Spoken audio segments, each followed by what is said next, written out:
Earlier this year, I started using a wet palette for my paints. It's been a great way to extend the life of my paints and allow me to work more efficiently and be a little braver about putting more paint out on the palette. I know that I could purchase a wet palette from a store, but whenever I go to the art supply store, I just can't bring myself to spend the money on it. I would rather buy something fun, like some new paint colors or new pencils. And I looked around a little bit and I discovered a way that I can make my own. So in a minute, I'm going to show you the setup underneath. But basically, I'm just using a takeout container that we had. It's plastic. I can use the lid as a palette as well. And I really like this method. It's working well for me and I haven't spent any money. The setup for a DIY wet paint palette is pretty simple. There's actually a lot of different people sharing their version of it online. This is just my version. I'm not the first one who's done this. This is just what I'm doing right now.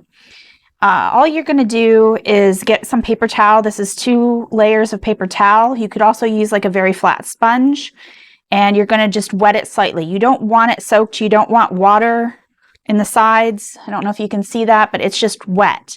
And then you're going to get a piece of baking paper or wax paper and put it in, and you cut it around to size.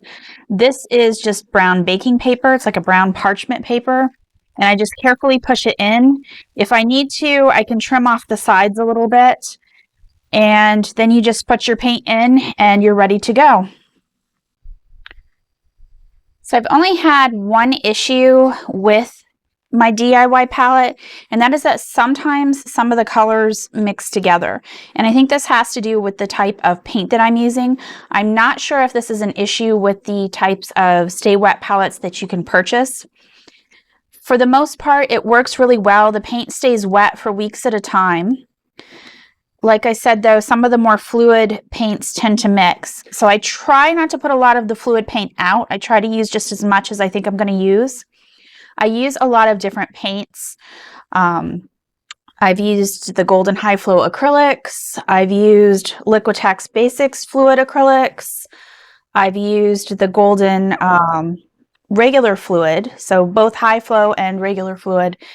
I've also used, it's Pebeo or PBO, high viscosity, and I've got a few other acrylics that are heavy body.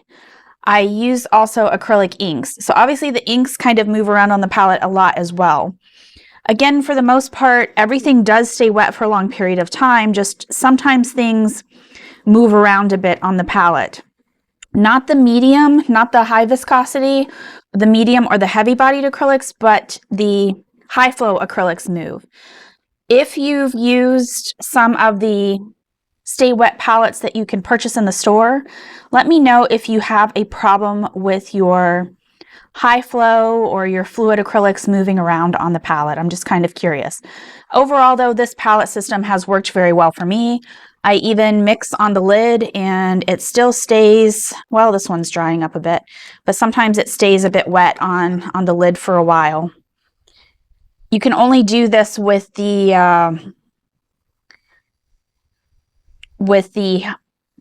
heavier body, like medium to heavy body, because otherwise when you flip the lid shut, it will drip down to the paint below it.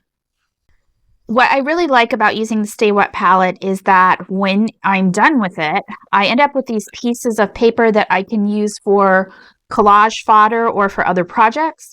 I actually have a series coming out where I'll be doing just that. So stay tuned to the channel and please like and subscribe.